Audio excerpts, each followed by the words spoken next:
Hello everyone, welcome back to our YouTube channel Defence Point. और दोस्तों, आज के हमारे इस वीडियो में हम आप लोगों के लिए लेकर के आए हैं कोस्ट गार्ड नाविक एग्जाम की तैयारी के लिए मिक्स क्वेश्चंस का एक स्पेशल मॉक टेस्ट, जो कि आपके नाविक जीडी और डीबी एग्जाम के लिए काफ़ी ज़्यादा इंपॉर्टेंट होने वाला है। तो वीडियो को एंड तक देखिएगा, और अगर आप लोग चैनल के ऊपर पहली बार विजिट कर रहे हैं तो इसको सब्सक्राइब करना बिल्कुल भी ना भूलें। तो चलिए शुरू करते हैं वीडियो बिना किसी देरी के।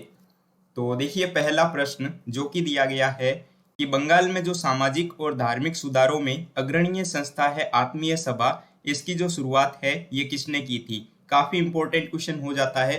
तो देखिए, ऑप्शंस हैं Swami Vivekananda, option B Swami Dayanand Saraswati, option C राजा राम मोहन राय, या फिर ऑप्शन डी अरविंदो घोष। तो दोस्तों, यहाँ पर जो है आपका राइट आंसर हो जाता है ऑप्शन सी। देखिए, बंगाल में जो सामाजिक और धार्मिक सुधारों में अग्रणीय संस्था है आत्मीय सभा, इसकी जो शुरुआत है ये सन 1815 में जो है राजा राम मोहन राय के द्वारा कोलकाता में की गई थी।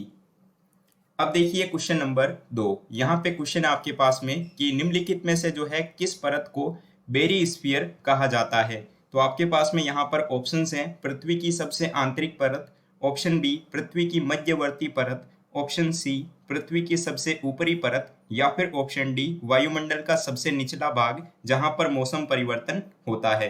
तो देखिए दोस्तों, क्या होता है ना कि भूकंपीय तरंगों के आधार पर जो है पृथ्वी को 3 भागों में विभाजित किया जाता है, जिसमें कि पहला होगा लिथोस्फीयर, दूसरा होगा पायरोस्फीयर, और तीसरा हो जाएगा बेरिस्फीयर। ठीक है, तो यहाँ पर आपको बेरिस्फीयर पूछा जा रहा है। तो दोस्तों, बेरिस्फीयर जो है ना ये पृथ्वी का सबसे आंतरिक भाग है, जिसमें कि लोहा और निकल जो है अधिकतम मात्रा में पाया जाता है। तो यहाँ पे आपका राइट आंसर हो जाएगा ऑप्शन ए, पृथ्वी की सबसे आंतरिक परत जो है वो बेरिस्फीयर होगी।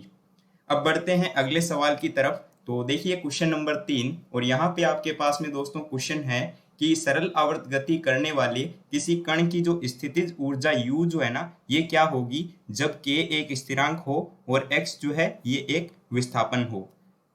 तो दोस्तों, अगर बात की जाए स्थितिज ऊर्जा को लेकर, तो हम जानते हैं कि किसी वस्तु में जो है उसकी विशेष अवस्था या फिर जो है स्थिति के कारण कार्य करने की जो क्षमता आ जाती है उसे जो है उस वस्तु की स्थितिज ऊर्जा कहा जाता है। ठीक है, और यदि कोई पिंड जो है ना वो अगर सरल आवर्त गति कर रहा है तो उस समय में दोस्तों जो स्थितिज ऊर्जा होती है ये आपके U is equal to 1/2 kx² होती है। ठीक है, और यहाँ पर देखिए दोस्तों, क्या मैं 1/2 को 0.5 लिख सकता हूँ? बिल्कुल। तो ये हो जाएगा आपके 0.5 kx²। तो देखिए ये जो है आपको ऑप्शन ए के अंदर देखने को मिल जाता है। तो इस क्वेश्चन के लिए सही जवाब हो जाएगा option A. Now question number 4, और यहाँ पे देखिए दोस्तों आपको इलेक्ट्रिसिटी का एक क्वेश्चन दिया हुआ है साइंस का, और काफी टॉप क्वेश्चन है ये, जो है आपके लगभग सभी एग्जाम्स के अंदर रिपीट हो चुका है। तो क्वेश्चन में बोला जा रहा है कि एक धातु के चालक का जो प्रतिरोध है ये इनमें से किसके समानुपाती या फिर व्युत्क्रमानुपाती होता है। तो दोस्तों, क्या होता है ना कि एक धातु के चालक का जो प्रतिरोध है वो उसकी लंबाई के समानुपाती होता है। यानी कि बोलने का मतलब ये है कि अगर चालक की लंबाई बढ़ाने से चालक का जो प्रतिरोध है ना वो भी बढ़ता है, और अगर आप लोग लंबाई को घटाते हैं तो चालक का जो प्रतिरोध है ना वो भी घटता है। ठीक है, तो यहाँ पर देखिए ऑप्शन ए में ही आपको दिया हुआ है कि उसकी लंबाई के समानुपाती होता है। तो right answer will be option A, कि एक धातु के चालक का जो प्रतिरोध है वो उसकी लंबाई के समानुपाती होता है। नाउ क्वेश्चन नंबर 5, और यहाँ पर देखिए आपको जो है महत्वपूर्ण उपकरणों में से एक क्वेश्चन दिया हुआ है, और इस टाइप का क्वेश्चन जो है आपको नाविक एग्जाम में अक्सर देखने को मिलता है।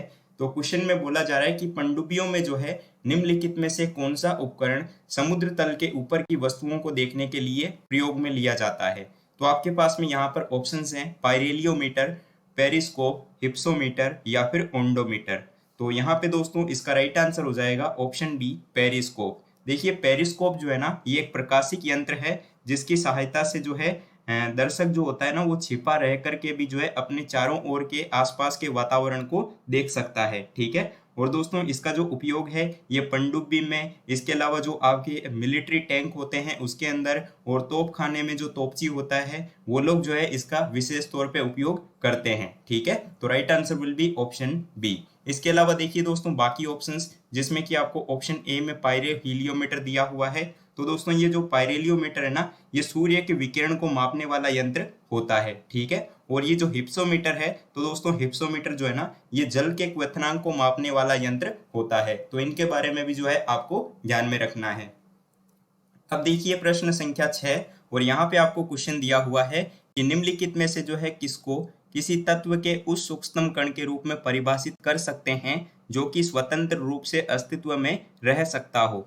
तो आपके पास में यहाँ पर ऑप्शंस हैं इलेक्ट्रॉन, प्रोटॉन, न्यूट्रॉन या फिर अणु। तो देखिए दोस्तों, यहाँ पर जो है आपका राइट आंसर हो जाएगा ऑप्शन नंबर डी, मॉलिक्यूल यानी कि अणु।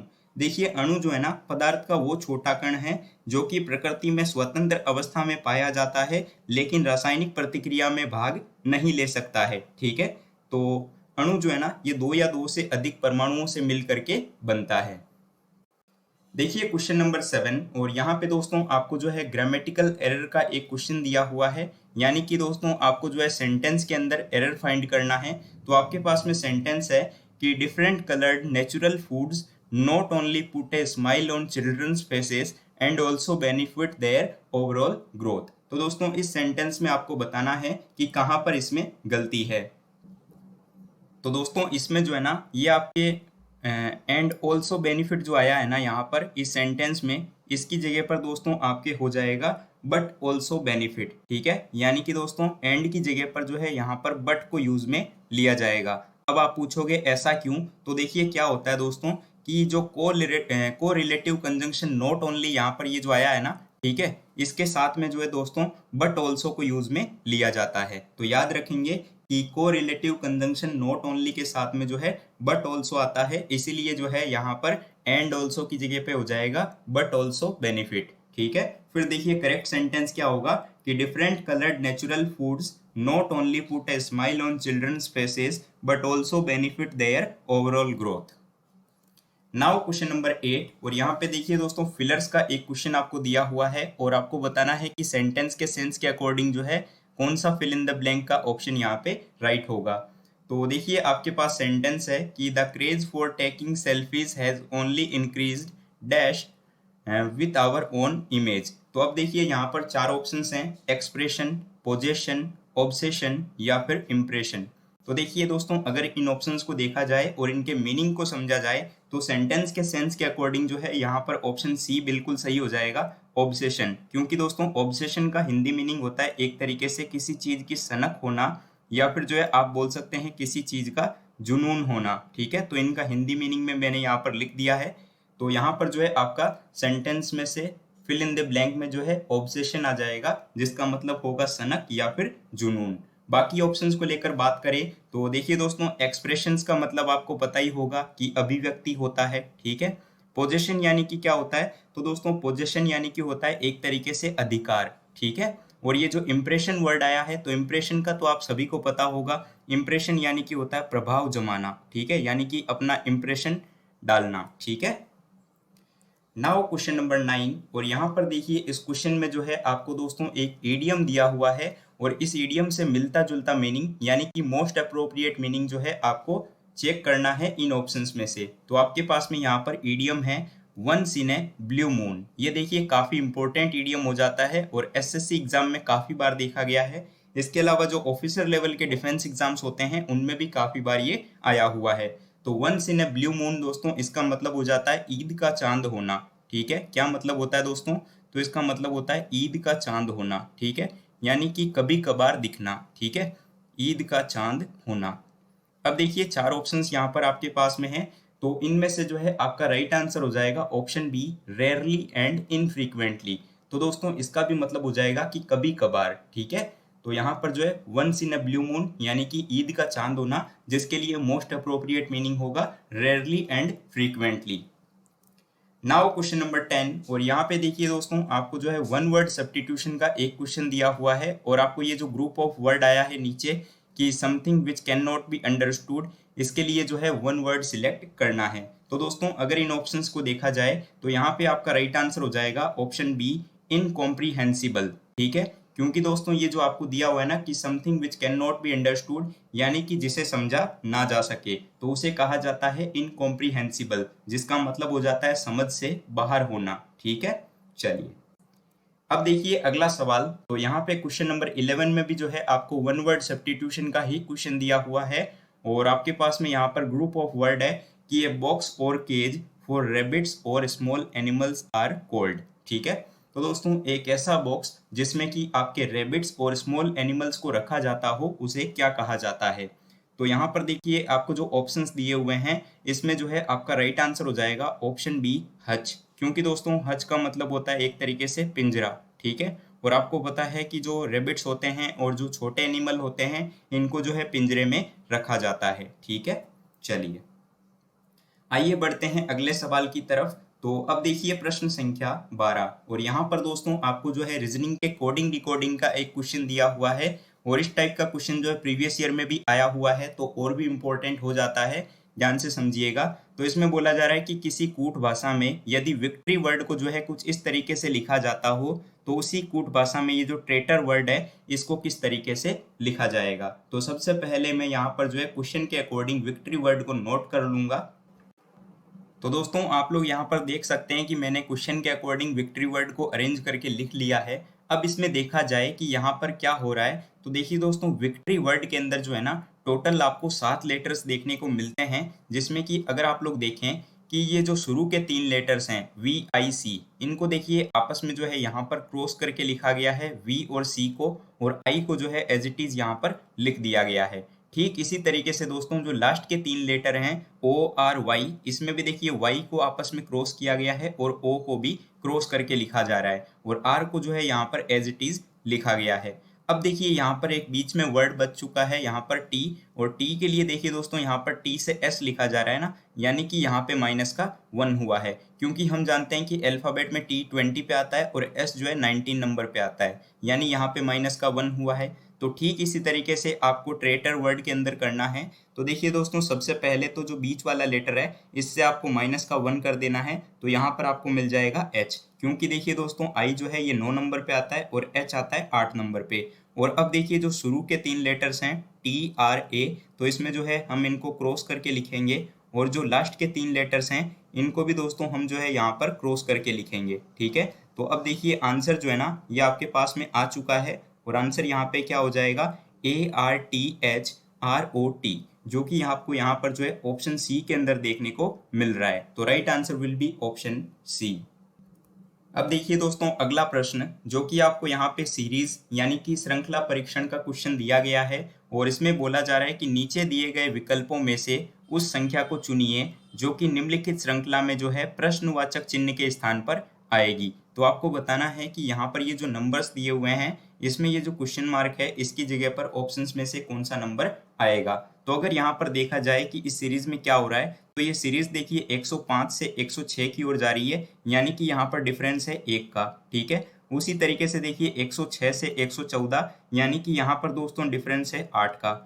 अब देखिए 114 से 141 में अगर देखा जाए तो यहाँ पर दोस्तों आपको डिफरेंस देखने को मिलेगा 27 का। ठीक है, तो आगे आपको बताना है कि यहाँ पर जो है नीचे कौन सा नंबर आएगा, जिससे कि आपको पता चल जाए कि क्वेश्चन मार्क की जगह पर ऑप्शंस में से कौन सा नंबर रिप्लेस होगा। तो दोस्तों अगर आप लोग यहाँ पर 1 और 8 और 27 को देखें ना, तो आपको यहाँ पे क्या समझ आता है। तो देखिए 1 का क्यूब अगर मैं कर दूं तो हमें 1 मिलेगा, ठीक इसी तरीके से अगर मैं 2 का क्यूब कर दूं तो मुझे 8 मिल जाएगा, और उसी तरीके से देखिए 3 का क्यूब करने से जो है आपको 27 यहाँ पे मिल जाएगा। तो जाहिर सी बात है आगे हम 4 का क्यूब करेंगे, तो दोस्तों 4 का क्यूब आपको पता है कि 64 हो जाता है। तो हम यहाँ पे क्या कर लेंगे कि 141 के साथ में दोस्तों 64 को ऐड कर लेंगे, यानी कि 64 को, जिससे कि हमें यहाँ पर आंसर मिल जाएगा, और आंसर आ जाएगा 205, जो कि आपको यहाँ पे ऑप्शन सी में देखने को मिल रहा है। तो right answer will be option C. Now question number 14, और यहाँ पे देखिए मिसिंग नंबर का एक क्वेश्चन है, और नाविक एग्जाम में जो है एक क्वेश्चन आपको मिसिंग नंबर में देखने को मिलेगा। तो आपको बताना है दोस्तों ये जो नीचे नंबर्स दिए हुए हैं इसमें जो ये क्वेश्चन मार्क है इसकी जगह पर ऑप्शंस में से कौन सा नंबर रिप्लेस होगा। तो देखिए दोस्तों अगर इसमें पहली कॉलम को देखा जाए जिसमें कि आपको नंबर दिए हुए हैं 4, 5 और 41, तो यहाँ पर आप क्या कर सकते हैं कि ये जो 4 है इसका स्क्वायर कर लीजिए और 5 का भी स्क्वायर कर लीजिए। तो यहाँ पर देखिए आपको क्या देखने को मिलेगा, 4 का स्क्वायर हो जाता है 16 और 5 का स्क्वायर हो जाता है 25। ठीक है, और इनको ऐड करने से दोस्तों आपको 41 मिल जाएगा, जो कि आपको यहाँ नीचे देखने को मिल रहा है। ठीक उसी तरीके से दोस्तों आपको सेकंड कॉलम में 6 का भी स्क्वायर करना है और 3 का भी स्क्वायर करना है। तो 6 का स्क्वायर 36 हो जाएगा, प्लस 3 का स्क्वायर हो जाएगा 9। इनको भी आपस में आप ऐड करेंगे तो आपको 45 मिल जाएगा। और देखिए 45 आपको यहाँ पे दिया गया है। अब दोस्तों आपको क्या करना है, 7 का स्क्वायर करना है, प्लस अब देखिए क्वेश्चन मार्क है ना, तो इसकी जगह पे मैं x मान लेता हूँ, तो यहाँ पर हम x का स्क्वायर कर लेंगे और इसकी वैल्यू किसके इक्वल है, तो इसकी वैल्यू है 58 के इक्वल, ठीक है, क्योंकि हमें इक्वल में वही मिलना था नंबर। अब देखिए दोस्तों हम जानते हैं कि 7 का स्क्वायर 49 हो जाएगा, प्लस ये हो जाएगा X square is equal to 58। तो यहाँ पर देखिए X square is equal to, यहाँ पे क्या मिल जाएगा दोस्तों आपको 9, ठीक है, यानी कि यहाँ पर देखिए x की वैल्यू आपके पास में क्या आ चुकी है 3, ठीक है। तो x की वैल्यू जब 3 है तो आपका आंसर क्या है 3, जो कि आपको ऑप्शन सी के अंदर देखने को मिल रहा है, यानी कि क्वेश्चन मार्क की जगह पर 3 नंबर आएगा, ठीक है। अब देखिए अगला सवाल, तो यहाँ पर दोस्तों आपको इस क्वेश्चन में बोला जा रहा है कि select the most appropriate सिनोनियम of the given word. देखिए दोस्तों नाविक एग्जाम में जो है आपको सिनोनियम और एंटोनियम के मिला करके जो है 3 से 4 क्वेश्चन देखने को मिल सकते हैं, तो इनकी जो है आप लोग थोड़ी अच्छे से प्रैक्टिस करेंगे। तो यहाँ पर दो आपको जो वर्ड दिया गया है ये आपको दिया हुआ है इनिशिएट, ठीक है, और इनिशिएट का मतलब हो जाता है एक तरीके से आपके शुरू करना या फिर जो है आरंभ करना, ठीक है। तो यहाँ पर मैं इसको लिख देता हूँ इनिशिएट यानी कि शुरू करना। अब 4 ऑप्शंस आपके पास में यहाँ पर है, शो, स्टार्ट, साइन या फिर स्लो। तो देखिए आप लोग देखते ही समझ गए होंगे कि इसका राइट जो आंसर होगा वो हो जाएगा ऑप्शन बी, क्योंकि जिस प्रकार इनिशिएट यानी कि आरंभ करना या फिर शुरू करना, उसी तरीके से स्टार्ट यानी कि शुभारंभ करना या फिर शुरू करना, ठीक है। और बाकी ऑप्शंस को देखिए बात करें लेकर के, तो शो मतलब होता है एक तरीके से प्रदर्शन करना, साइन यानी कि होता है संकेत चिन्ह, और स्लो यानी कि होता है धीमा, ठीक है। अब देखिए अगला सवाल, तो यहाँ पर दोस्तों इसमें आपको जो है एंटोनियम बताना है इस बार। तो आपके पास में यहाँ पर वर्ड है ओब्लिगेट, ठीक है। तो ओब्लिगेट वर्ड का मीनिंग होता है एक तरीके से मजबूर करना या फिर जो बांध देना, ठीक है। क्या मतलब हो जाता है, तो एक तरीके से ओब्लिगेट मतलब होगा मजबूर या फिर बांधना। अब देखिए 4 ऑप्शंस आपको यहाँ पे दिए हुए हैं, फोर्स, इनडेप्थ, रेस्ट्रिक्ट या फिर ऑप्शन डी लेट ऑफ। तो यहाँ पे दोस्तों आपका राइट आंसर हो जाएगा ऑप्शन डी लेट ऑफ। देखिए ऑब्लिगेट यानी कि एक तरीके से मजबूर करना या फिर बांधना, तो आपको जो है यहाँ पर एंटोनियम बताना है यानी कि ऑपोजिट वर्ड बताना है। तो यहाँ पे जो है लेट ऑफ यानी कि हो जाएगा एक तरीके से मुक्त करना या फिर क्षमा कर देना, ठीक है। तो लेट ऑफ यानी कि हम लिखेंगे यहाँ पे मुक्त करना, तो इसका ये जो है आपके ऑपोजिट मीनिंग हो जाएगा। तो right answer will be option D. Now question number 17, और यहाँ पे देखिए दोस्तों मैथ्स का एक क्वेश्चन आपको दिया गया है, जिसमें कि बोला जा रहा है कि 13,400 रुपए के लिए एक वस्तु को बेचकर किया गया जो लाभ है ना, ये 11,600 पर एक ही वस्तु को बेचने पर हुए नुकसान की कीमत के बराबर है, ठीक है। तो यदि इसे 14,750 में बेचा जाता तो लाभ जो है ये क्या होता आपको बताना है। तो दोस्तों हम जो है यहाँ पे कोस्ट प्राइस मान लेते हैं कि x है, ठीक है। तो हमने मान लिया कि जो कोस्ट प्राइस है वस्तु का वो x है। तो दोस्तों हम जानते हैं प्रॉफिट इज इक्वल टू क्या होता है, तो प्रॉफिट इज इक्वल टू होता है selling price minus coast price. तो यहाँ पे सेलिंग प्राइस आपको दी हुई है 13,400 और माइनस हो जाएगा कोस्ट प्राइस x, ठीक है। तो यहाँ पर लाभ आ चुका है, और हानि क्या होती है, लॉस क्या होता है आपको पता ही है, लॉस होता है आपके क्रय मूल्य माइनस विक्रय मूल्य। तो हमने यहाँ पे क्रय मूल्य x माना था और माइनस हो जाएगा आपके विक्रय मूल्य यानी कि 11,600। तो ये हो गया आपके लॉस। अब देखिए प्रॉफिट भी आपके पास में, लॉस भी है और कॉस्ट प्राइस हमने x मान लिया था। तो यहाँ पर देखिए ये वैल्यू इक्वल में आ जाएगी दोनों। तो यहाँ पे 13,400 minus X is equal to किसके हो जाएगा, x माइनस 11,600 के, ठीक है। यानी कि प्रॉफिट और लॉस को हमने इक्वली लिख लिया। तो अब देखिए यहाँ पे 2x आएगा, तो यहाँ पर मैं x इज इक्वल टू लिख देता हूँ 13,400 प्लस 11,600 और बट्टा में ये 2 आ जाएगा, ठीक है, क्योंकि 2x होना था ना उधर। तो इसको जब देखिए आप सॉल्व करेंगे ना, तो ये वैल्यू आपके पास में आएगी 12,500। देखिए कैलकुलेशन को मैंने पहले से सॉल्व कर रखा है, ठीक है। तो यहाँ पर देखिए आपके पास प्रॉफिट कितना हो जाएगा, तो प्रॉफिट इज इक्वल टू आपको बताना है 14,750 में अगर बेचा जाता तो लाभ क्या होता, ठीक है ना। तो यहाँ पे देखिए इस बार हम माइनस किस में से करेंगे, 14,700 में से। तो ये हो जाएगा 14,700 माइनस कितना, 12,500। तो यहाँ पे वैल्यू आपके पास में दोस्तों आ जाएगी 2250। तो राइट आंसर विल बी आपका क्या हो जाएगा, यहाँ पे देखिए ऑप्शन डी 2250। उम्मीद है कि क्वेश्चन आपको समझ में आया होगा। तो चलिए बढ़ते हैं अगले सवाल की तरफ। तो अब देखिए प्रश्न संख्या 18। यहाँ पे क्वेश्चन आपको दिया गया है कि दो रेलगाड़ियां जो है ना स्टेशन ए और बी जिनके बीच की दूरी जो है ये 1800 किलोमीटर है, ये जो है एक साथ जो है क्रमशः 44 किलोमीटर पर आवर और 46 किलोमीटर पर आवर की औसत चाल से जो है एक दूसरे की ओर चलना शुरू करती है। तो वे रेलगाड़ियां जो है कहाँ पर एक दूसरे से मिलेगी ये आपको बताना है। तो क्योंकि दोस्तों देखिए कि स्टेशन ओ ए और बी के बीच की दूरी कितनी है 1800 किलोमीटर, ठीक है, यानी कि ए एंड बी के बीच दूरी, तो यहाँ पे बीच की दूरी आपको दी हुई है कितनी 1800 किलोमीटर क्वेश्चन के अकॉर्डिंग। तो ये हमने लिख लिया 1800 किलोमीटर। अब क्योंकि दोस्तों यहाँ पे ये बोला जा रहा है कि दोनों रेलगाड़ियां जो है ना ये एक दूसरे की ओर चलना शुरू करती है, ठीक है, तो जब दोनों एक दूसरे की ओर चलना शुरू करती है यानी कि सापेक्ष चाल हम लोग यहाँ पर निकाल सकते हैं, ठीक है। तो यहाँ पर देखिए दोस्तों सापेक्ष चाल इज इक्वल टू क्या हो जाएगा, तो सापेक्ष चाल इज इक्वल टू इनकी जो आपको दूरी दी हुई है ना, ठीक है, यानी कि ये जो औसत चाल दी हुई है 44 किलोमीटर पर आवर और 46 किलोमीटर पर आवर, इनको जो है हम यहाँ पर ऐड कर लेंगे। तो 46 प्लस 44 यानी कि आपको यहाँ पे 90 किलोमीटर पर आवर मिल गया सापेक्ष चाल, ठीक है। तो सापेक्ष चाल क्या आ गई है 90 किलोमीटर पर आवर। अब देखिए दोस्तों दोनों रेलगाड़ियों के मिलने का समय जो है हमें निकालना है, ठीक है। तो समय क्या हो जाएगा यहाँ पर, तो समय बराबर हो जाएगा 1800 बट्टा में 90, ठीक है। तो यहाँ पर देखिए दोस्तों वैल्यू आएगी आपके पास में 20 घंटे, ठीक है, यानी कि 20 आवर्स आ गई।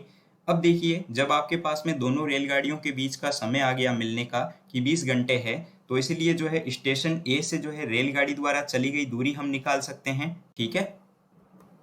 तो ए के लिए दूरी क्या हो जाएगी, तो ए के लिए यहाँ पर आपको चाल दी हुई थी 44 किलोमीटर पर आवर, ठीक है ना। तो ये हो जाएगा 44 इंटू 20, ठीक है, क्योंकि दोनों रेलगाड़ियों के मिलने का समय हमने निकाला था 20 किलोमीटर, तो ये हो जाएगा आपके पास में 880 किलोमीटर, ठीक है। ये 880 किलोमीटर पर आपके पास में आ गया है, यानी कि दोनों रेलगाड़ियां जो है ना ये स्टेशन ए से जो है 880 किलोमीटर की दूरी पर मिलेगी। तो यहाँ पे आपका राइट आंसर हो जाएगा दोस्तों ऑप्शन सी, जिसमें कि आपको दिया हुआ है कि स्टेशन ए से 880 किलोमीटर। उम्मीद करता हूँ कि क्वेश्चन आपको समझ में आया होगा।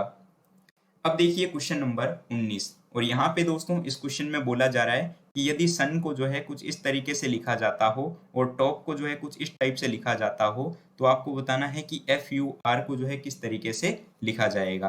तो देखिए दोस्तों यहाँ पर जो है आपको एक सन वर्ड दिया हुआ है जिसको कि लिखा जा रहा है यहाँ पर NU और S से, तो आपको देखने को मिलेगा कि ये जो है सिर्फ उल्टा करके यहाँ पर लिखा गया है, ठीक है, और इसमें यहाँ पर कुछ भी नहीं किया गया है। उसी तरीके से अगर आप टॉप को देखेंगे तो इसको भी जो है उल्टा करके लिख दिया तो टॉप का उल्टा पोर्ट हो जाएगा। तो यहाँ पर देखिए दोस्तों FUR का जो उल्टा क्या होगा, तो FUR, तो इसका दोस्तों उल्टा हो जाएगा RUF, ठीक है। तो RUF हो गया। तो अब आपसे पूछा जा रहा है कि अंतिम अक्षर कौन सा होगा, तो दोस्तों अंतिम अक्षर आपको F मिला है यहाँ पर, देखिए, ठीक है। तो यहाँ पे आपका राइट आंसर हो जाएगा option C. Now question number 20 जो कि वीडियो का लास्ट क्वेश्चन है। तो यहाँ पे आपको वेन डायग्राम बताना है दोस्तों पुरुष, भाई और पुत्री के बीच में, ठीक है। तो अगर आप लोग ये ऑप्शंस देखेंगे ना तो यहाँ पे आपका राइट आंसर हो जाएगा ऑप्शन ए वाला, क्योंकि देखिए यहाँ पर अगर आप देखेंगे तो पुरुष और भाई ये कॉमन है, क्योंकि दोस्तों पुरुष की कैटेगरी के अंदर ही भाई आएगा, ठीक है। तो बाहर वाला सर्कल हो जाएगा पुरुष का और अंदर वाला सर्कल हो जाएगा भाई का, ठीक है। और स्त्री जो है यानी कि पुत्री, ठीक है, ये अलग हो जाएगी, ठीक है। तो पुत्री यहाँ पे अलग होगी और पुरुष की कैटेगरी में आ जाएगा भाई। तो यहाँ पे वेन डायग्राम बनेगा ऑप्शन ए के जैसा। तो दोस्तों उम्मीद करता हूँ कि आपको सारे क्वेश्चन समझ में आ गए होंगे और आज का ये प्रैक्टिस सेट भी पसंद आया होगा। तो अब एक क्वेश्चन आप लोगों के लिए क्वेश्चन फॉर यू सीरीज में, तो आपको बताना है कि निम्नलिखित में से कौन जो है धनावेशित नहीं है। तो 4 ऑप्शंस आपके पास में यहाँ पर हैं, तो इसमें से जो भी इसका राइट आंसर है वो आप लोग इस वीडियो के नीचे कमेंट बॉक्स में कमेंट करके बताइएगा। और इसके अलावा दोस्तों अगर आप लोगों ने हमारा टेलीग्राम ग्रुप ज्वाइन नहीं किया है तो उसकी लिंक वीडियो के नीचे डिस्क्रिप्शन बॉक्स में दी हुई है, आप लोग उसको ज्वाइन जरूर से कर लीजिएगा, जिससे कि आप लोगों को जो है रेगुलर क्विज कंटेंट, इसके अलावा जो है हमारा PDF मटेरियल और स्टडी मटेरियल मिलता रहेगा, ठीक है।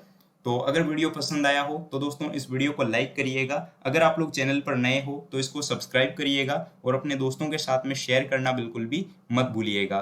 हम मिलते हैं एक नए वीडियो में नए टॉपिक के साथ में। तब तक के लिए जय Hind and thank you so much for watching this video.